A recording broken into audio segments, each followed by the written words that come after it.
To another episode of Foresight TV. I've been looking forward to this one for several months. I've got to start by showing you that what kicked this off. I was looking at LinkedIn and I saw, if I can make this work, I saw this post. What's happening at Bickford Senior Living? Largest quarterly occupancy growth in the company history, record-breaking applicant and hiring numbers, lowest agency numbers since before the pandemic. That is just simply crazy stuff. Justin posted this, so I reached out and said, you've got to come talk to the rest of the audience about it. So we're going to jump into that conversation in just a minute, but first this.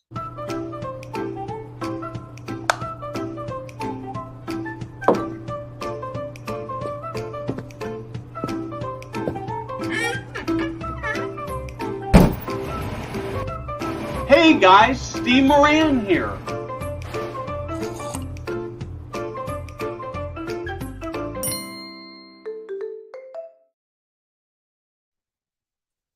So everything we do at Foresight is designed to make the lives of people who live and work in senior living better. So this last week I was at the ACA NCAL convention in Denver, and I was talking to the folks at KARE, and you're actually going to see this story sometime, I think, next week.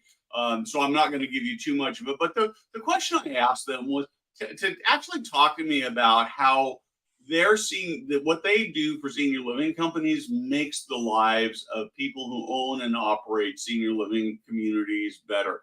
And I heard this wonderful, wonderful story about how for the first time ever, this couple who owned a small assisted living community were able to go on a vacation twice in 1 year because KARE provided them the staff they needed and the reliability they needed to make that happen. That's what KARE does, is they help give you peace of mind at a lower cost than an agency does. And I know we're going to be getting into agency costs a little bit today. And so with that, so I'd say just take a look at what KARE does. They can make your life easier and better to fill in that temporary staffing for you. And Justin, let's talk about what you guys have done to make the world of senior living a little better. Let's start with just tell us who you are and who Bickford is. Yeah, I'm Justin Stein. I'm the Vice President of People with Bickford Senior Living. Bickford Senior Living is an operator here out of Kansas City. We operate 57 assisted living locations in 7 states. We have 5 home care locations and 2 pharmacies that we help operate as well. So we dabble in a little bit of everything, but our bread and butter and what we started in this industry around was senior living. Our first resident was the grandmother of our current ownership group. So assisted living and memory care is near and dear to our heart, and that's really what we're passionate about here at Bickford Senior Living. That is cool. So let's talk a little bit about these numbers. Mostly as I talk to operators, they are really struggling. I saw a post on LinkedIn today where somebody was suggesting that senior living was about to once again become the darling child of real estate investors. And I hear a lot of optimism in sort of the public arena, but then when I talk to operators, I hear low occupancy, can't find enough staffing agency costs. And so it's just an amazing delight to hear, to talk to somebody who's actually figured out how to tackle these problems. So I don't even kind of know where to start. Maybe let's just talk sort of philosophically about how you got to the point of figuring this out. Yeah, I empathize with some of the operators you're talking to because we were there. I mean, 6 months ago, 7 months ago, we were in a very similar place. Agency was eating our lunch. We were struggling with sales and occupancy, and it felt like the pandemic just kept going. And about 7 months ago, things just started to really click for us. Just to give you some high level results, I am super excited to announce that this week, our entire portfolio of 57 of our locations only used 182 hours of agency across the whole entire company. At one point during the pandemic, we were using 6,000 and 7,000 hours a week. In the spring, we were using 2,000 hours, start the year around 3,000 hours. So the change has been astronomical. And really, what I chalk all this up to is great leadership. We are really investing in our folks in building their leadership abilities. And it's really easy in the corporate office to sit up here and say, we're going to move these pieces around to be successful. No, we can absolutely clear the way for our folks, but it's execution on the community level. And our teams are executing at a very high level right now. So I want to dig into this. As I talk to leaders, I know some leaders who are just, they are completely sold out to this idea of creating a great culture. And in fact, when you look at their sort of their corporate office, their infrastructure, the people who are working in the home office, those people love they love coming to work every day. Mm-hmm. But they seem to be having an incredibly difficult, maybe impossible task about actually trickling that down. I don't know where, I'm not even sure where it gets stuck, at the regional director or whether it gets stuck at the executive director, but somehow it never makes it all the way down to the property level in the department. How have you done that? Yeah, so we've cut bureaucracy. So we as people like to create structure, right? Well, for us, with a lot of structure, it becomes very difficult to move quickly. And I am telling you, we have made incredible hiring results. We have decreased agency. We do not have a single recruiter that works for our company. And our executive directors are the ones who are managing our applicant flow. We at the corporate office and in HR help support posting requisitions and some of our mass text messages we put out. We have not a single recruiter. And what we feel is really causing us to be successful is we are directly communicating with our field level teams and giving them the power to create and to go after those applicants and create that culture within their branch where people want to come to work. And that has been the difference for us. A lot of folks try to create structure around the recruiting process and take it out of the hands of the community because they think they're stressed, there's too much going on. I find that does the opposite effect. It makes it so the changes that you're trying to put in place, like you said, do not trickle down.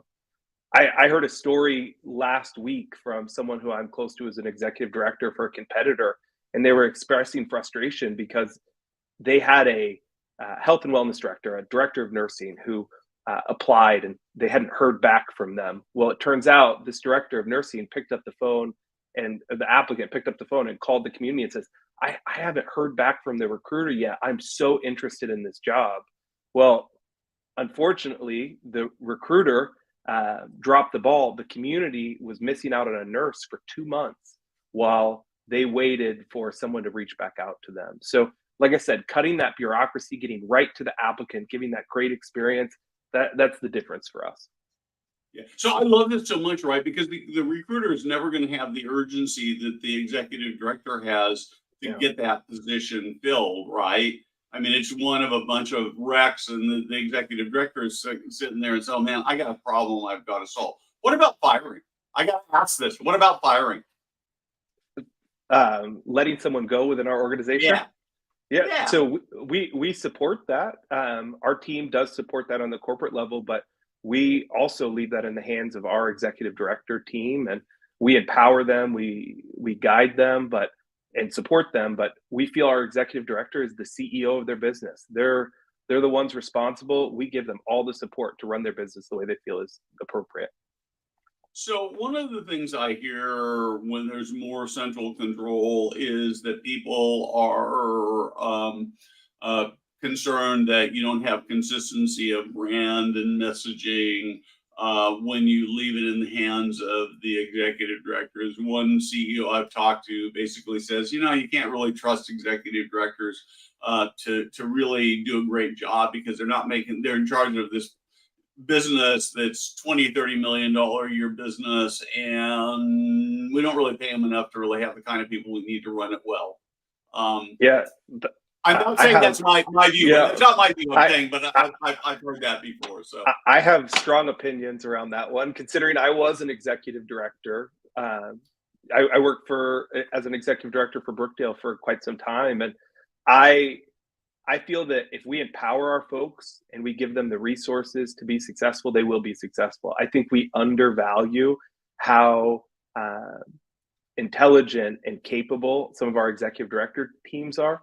It really is just around teaching, training, taking that time to invest in them as leaders. And if folks hadn't invested in me as a leader, I'm not sitting in the seat that I am now. I think when you take the mindset of, hey, they just don't have the capability to handle it, then you're never welcoming them to become that person. And here at Bickford Senior Living, we are welcoming our folks to unlock their potential at the highest level they can, because we believe that we have the right folks in the right seats that are going to be industry leaders in the coming years. great. So I just making notes here. I want a question I'm going to come back to in a minute. Yeah. Let's talk a little bit about occupancy. You're also having amazing results with occupancy. Talk to me about that. Yeah. It kind of comes down to the same thing. We've cut bureaucracy. We have actually grown since the last time I've posted. We've now hit our second quarter of double-digit unit count occupancy growth. We've grown since March, almost 7%. We are now at pre-pandemic levels of occupancy. And when staffing is going well, our customers trust us. They are getting great care. Our executive director's time is freed up to spend more time focusing on sales. And we try to complicate senior living. And it is a complex business, but there are two things that if you can conquer, you're going to have a successful senior living community: staffing and occupancy. And sometimes you really can't have one without the other, right? So if staffing is not going well, you're going to see occupancy suffer. Your back door is going to be open, and you can move 20 people in a month, but if 23 people are moving out, you're losing ground. For us, shoring up staffing while also pushing on the care side or the sales side, and knowing that that's our gateway to serve more residents, that has been the secret sauce for us. So I guess the one of the things I'm wondering about is let's sort of just maybe start with the sales process a little bit. And I think that what I hear a lot is that, people don't feel like they've got enough leads. That's probably not quite true, because I think actually many buildings feel like they've got more leads than they can effectively handle, but trying to figure out which leads are the right ones to work. Talk to me a little bit about what you do to generate leads. I know you're a people person, but clearly you know everything that's going on. And so talk to me a little bit about the marketing and the messaging and how you generate prospects. Yeah. I would invite anybody who would like to go on our website, bickfordseniorliving.com. It is fantastic. And we're generating leads through telling great stories about how we're better and different within the organization. We're highlighting our caregivers. We're highlighting some of the success stories we have on our higher path, which is our way to care for residents and make sure that they're living their best life. And we are founded, and at our core, we are caregivers. Our owners are caregivers. They served their grandmother in our assisted living community. And I think when we're in the market telling people we want to care for you like we care for our family, that's just incredibly impactful to folks. And when we execute on our promise to care for our folks like family, that just exponentially grows as it relates to word of mouth in the community. And then what we're doing on our website and how we're highlighting some of those stories really pulls that all together. That is really cool. So I have to ask, this is always a little bit dangerous to do, but I think this is going to be okay. You have some stories for me about changed lives? Stories about changed lives. Yeah. I'm gonna put sort of only what I'd love is one in each of two categories about Okay. how you're impacting the people who are working for you, and one about how you're impacting either residents' lives or resident family lives. Yeah, And, actually, and I know I put you on the spot here because I did not prep you that I was going to ask you this. So that's okay. I'm going to balter here. I do right off the bat have a story about how we're impacting the lives of our employees. We this year promoted a divisional director in our Illinois division who actually started with us as a caregiver uh, 15 years ago. And this year, each year we do something called Family Reunion, where we bring everyone, all of our executive directors together and share our vision for the next year. And a story was told, and she got to share this story of she was that caregiver who was struggling with transportation, couldn't get to work on time. And our current senior vice president was her executive director and invested in her and said, Stephanie, I need you here. And we're going to do whatever we can to support you to get here. But I know that you can be more than who you are. And I want to see you get there. Fast forward several years later, she's leading a division as a divisional operator and making a difference in the lives of our caregivers, just like we invested in her as a caregiver. And to me, that's really what our organization is about, is investing in people and people taking care of our residents. And when folks come to work knowing that they're cared for and taken care of, they're going to in turn care and take care of others. I love that. Talk to me a little. Oh, actually, let me ask you the question I wrote down. So there is this big debate, in the industry, and it comes down to this: are great executive directors made, or are they born? So can you take somebody who's ordinary and turn them into an extraordinary executive director? Absolutely, 100%. You can take someone who's ordinary and make them extraordinary. And how do we do that? How do we do So, that? yeah, one of the things that I believe we have really neglected in the senior living industry is we take great individual contributors. So I am a great caregiver. I get promoted to activities, or I'm a great activity director. I get promoted to sales, and then I eventually find my way into the executive director role. Well, I've been great at contributing individually, but I haven't learned how to lead. And one of the pieces that I really appreciate about Bickford that I haven't experienced in as much in other senior living operators is we invest in teaching them how to lead. And it's not just leading others. Through our partnership with Stein Leadership Academy, we really teach them about the inner game of leadership, that how you feel internally and how you show up internally is how the world experiences you. So all of our executive directors, family advocates, which is our sales team, as well as our health and wellness directors, have the opportunity to go through our leadership program, which is called Legacy of Leadership, which was on the post that you shared. And that's what we explore. It's a 13-week program where we really look at the inner workings of their leadership, what makes them tick, and how they can show up in the world and lead others at a high capacity. And it's really all about unlocking their personal potential. And our organization invested in me as well. I'm currently going through a year-long leadership program through Stein Leadership Academy called the Integral Leadership Program. I'm in month 5 of 12, and I'm exploring some of these same things on how I can grow as a leader through really understanding my inner state and how I show up in the world. So what have you learned about yourself? This is the Yeah, bad part about being on with me. You never quite know what's going to come out of my mouth, right? that's okay.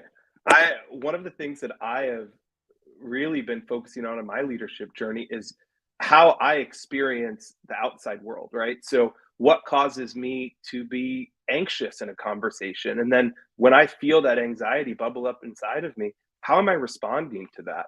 So maybe I get triggered by someone who shares something and I take a defensive posture rather than hearing them and eliminating some of that defensiveness and realizing maybe there's a really good idea that is coming from what this person is saying. And I'm filtering that through my own defensiveness and wanting to be right. And I am learning as a leader to sit back and really understand how I experience others and what I can take from being an active listener and really trying to create something different in this world rather than just my own mindset. So you brought up something that I'm really interested in. I have this theory. I don't quite know whether it's true yet, but I have this theory that when companies are really culture focused, that they don't actually spend enough time really listening to their frontline workers, and where they on one hand, I think they think they're listening, but they're not really listening. And how do you go about sort of hearing the voice, and not maybe not even just frontline workers, but how do you hear the voice of the residents as well?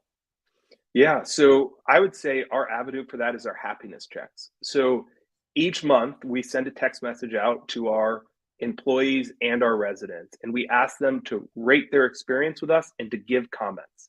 And then each month we review those comments as a team, and we're bringing that to the table and saying, hey, Bickford of Aurora, we had this comment from a family member. We need to investigate this. We need to figure out what's going on. Or maybe a employee says, our experience would be way better if we had X or Y.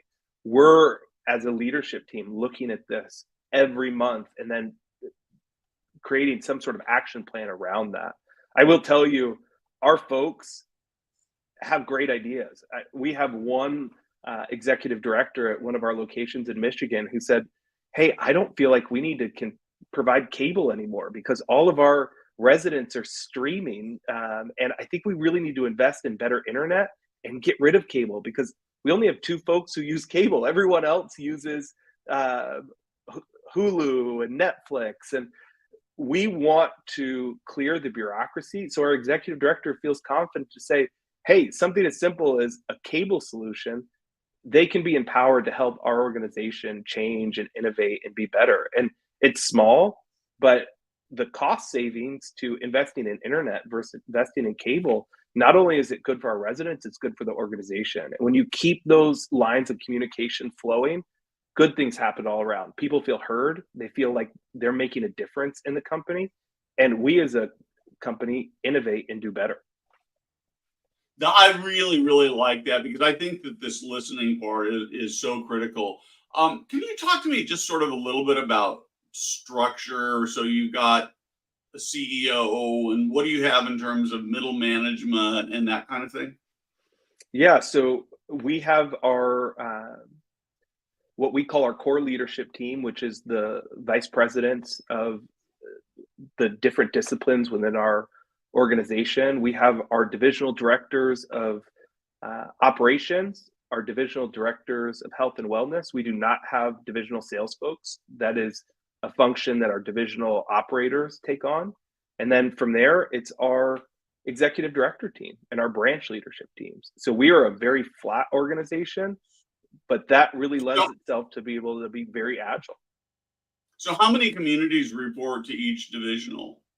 We have, it depends. It's between 5 and 9, depending on the region. So Okay. we keep it relatively small. Okay, so it's really flat, and this is such an interesting thing to me because I look at a lot of organizations, and they have regionals for sort of everything, Hmm. and then I look around and I see really small organizations that maybe have two, three, four, five buildings, and they just kind of figure out how to do everything, and often they're very efficient, and they're full, and their employees are happy. In fact, I ran into an owner a number of years ago who has, I think, three buildings, and I was asking him, and this was way before pandemic, probably 8 or 10 years ago, so the numbers may not be quite work, but I was asking him when he was going to start growing. And he sort of looked at me funny and he said, why would I do that? He said, right now, my wife and I run everything, and we make about 50% margin before debt because we don't have all these structures we have to pay. And so if we started adding buildings, then we'd have to start all those extra people, and it would be a lot of headaches and a lot less control and a lot less fun. And I've thought a lot about whether you can actually take those principles and still apply them in a more enterprise way basis, which is kind of what you've done. Yeah. And I would say not only is it good for margin, it really is good culturally because I know as an executive director for a large operator, and I was an executive director for a large operator, when you don't know who to reach out to and there's 10 levels before you can get to the person that you need to talk to, it's demoralizing, it's deflating. And it creates a culture where things can't get done in an expedient manner. And we know that our executive directors need support when they need support. And by becoming a leaner organization, it gives us the ability to support them, to cut the bureaucracy, to cut the red tape, and give them what they need now. So, what kind of decisions can't a executive director make? I mean, I know that's a weird question, but that I is think it's a weird, really yeah. important. I think Yeah. it's a really important thing to talk about. You know, there's not a decision that our executive directors can't make, but we know, especially on, at least in my area of accountability, there are certain things as it relates to employment that we want to make sure that we're doing right.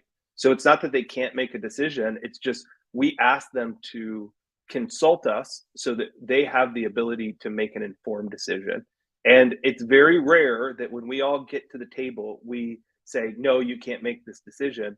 Most of the time, as a group, we'll say, okay, this is the right decision to make for this person and to be the operator and to exhibit the culture that we believe in within this organization.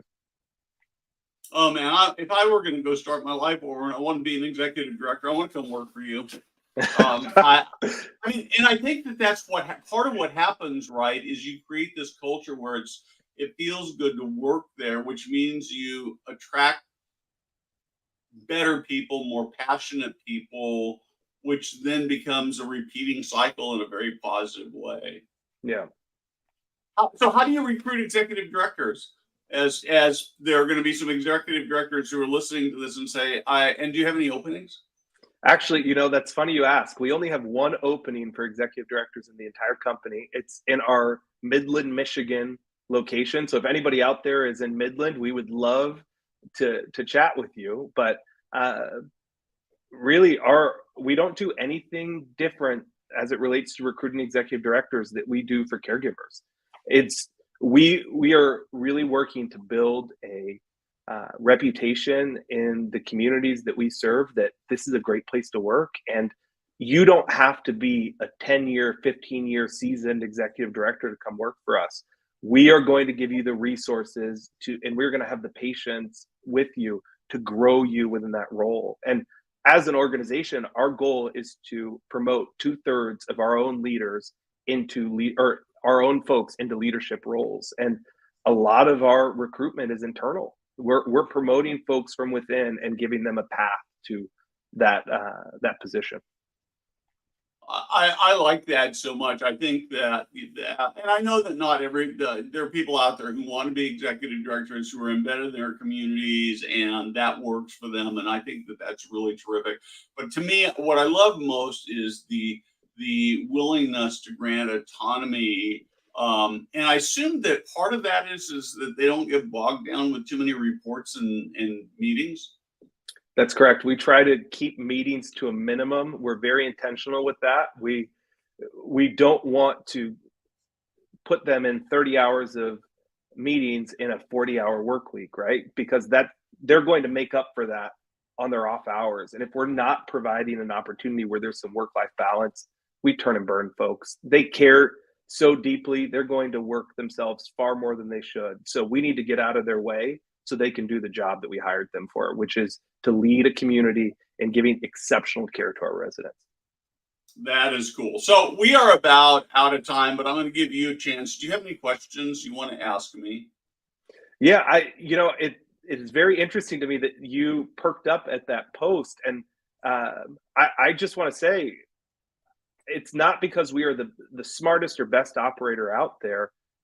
I really truly believe it's because we are willing to listen and want to be better.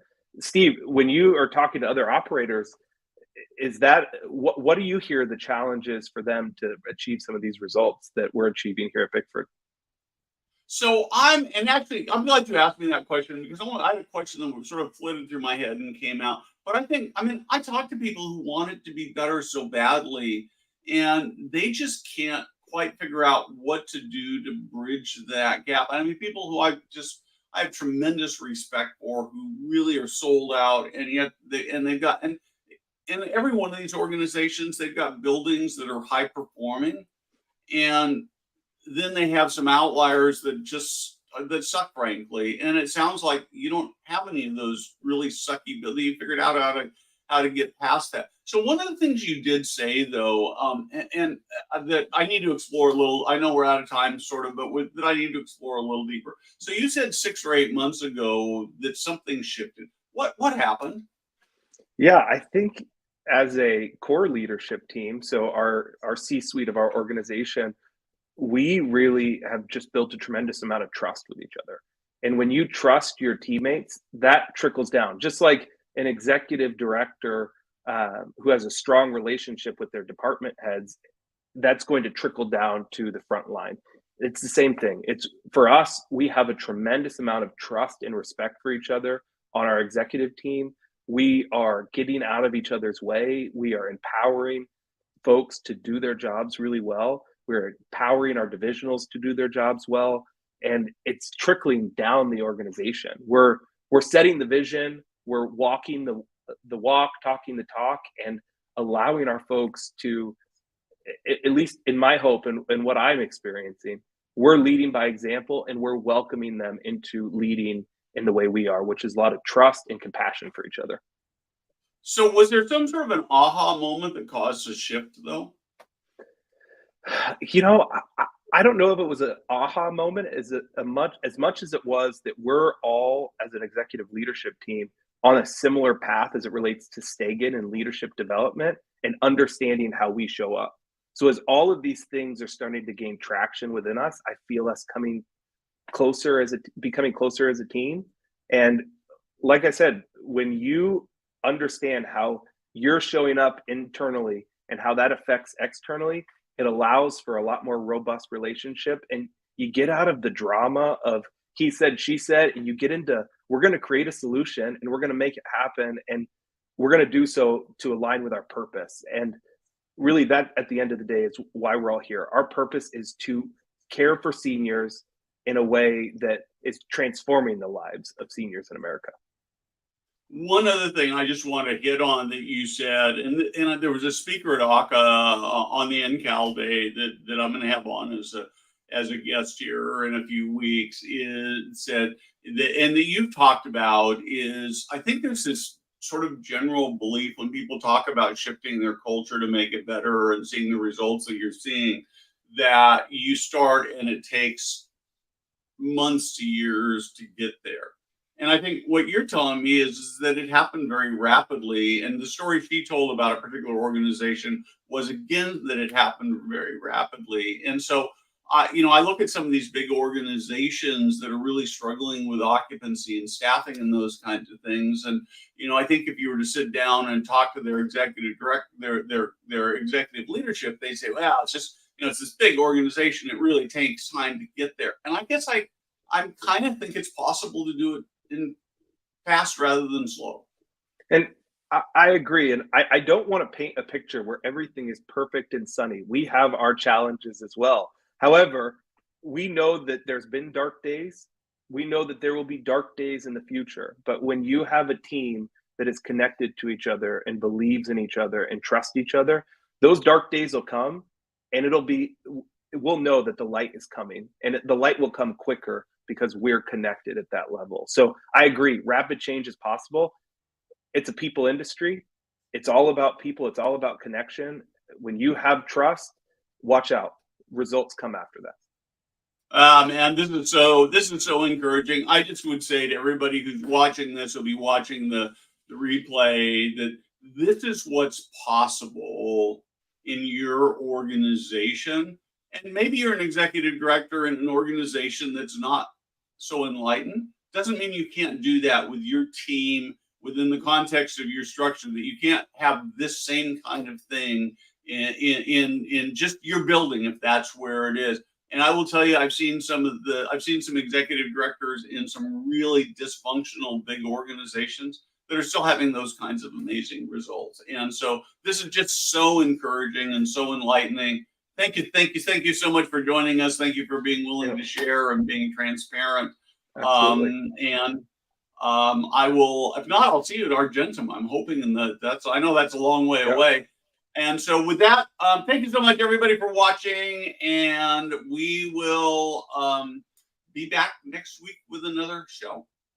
Thank you for having me, Steve. Thank you.